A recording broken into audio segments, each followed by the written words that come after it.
I've recently watched the Jubilee debate between Amand Seals, who was labeled as a black radical, and a panel of 20 black conservatives. I'm not gonna dive into the content of the debate itself. Instead, I want to focus on how Amanda spoke.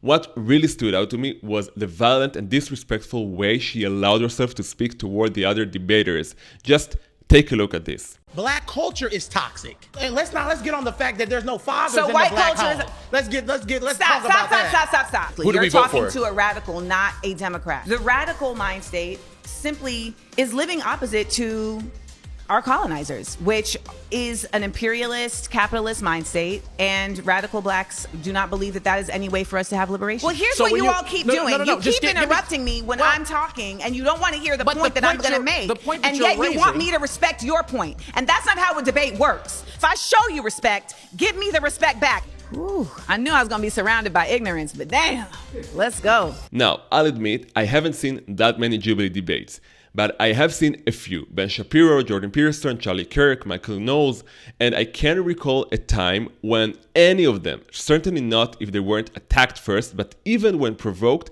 ever allowed themselves to lash out personally at the other person they were debating. Honestly, it's rare even to see them raise their voice. By contrast, Amanda's behavior isn't unusual for people who identify as woke or radical.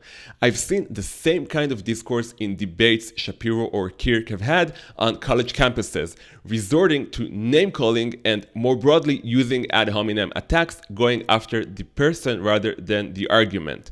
Now, I'm not saying this only happens on the left. People on the right fall into the same temptation too. It's easy, especially if you don't have your arguments lined up, to replace reasoning with aggression. Thinking is hard. Lashing out emotionally is easy. Babies do it all the time because it takes no self-control. But here's the difference. Conservatives generally recognize that losing your temper shows weakness. Progressives, on the other hand, often embrace it. For them, this tactic is deliberate. It's how they approach debate. And why is that? Because many of them don't really believe in free speech or even in objective truth.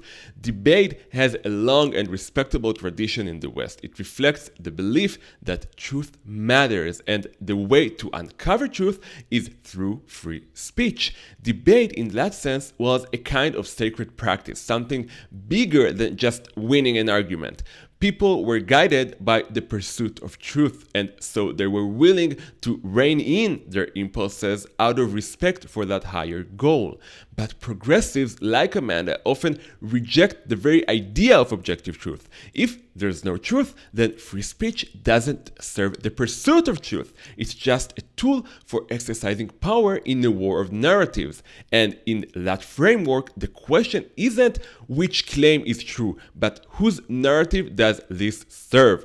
According to this view, the narrative of the oppressed is the one that should prevail. So if speech isn't about seeking truth, but about wielding power, then the rules change.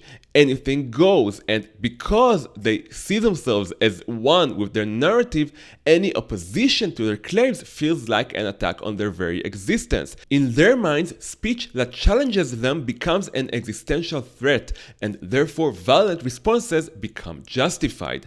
And finally, if there's no objective truth, then nothing stands above personal feelings. Feelings become the ultimate authority. There's nothing higher to answer to. No truth, no meaning, just raw emotion and a constant struggle for power.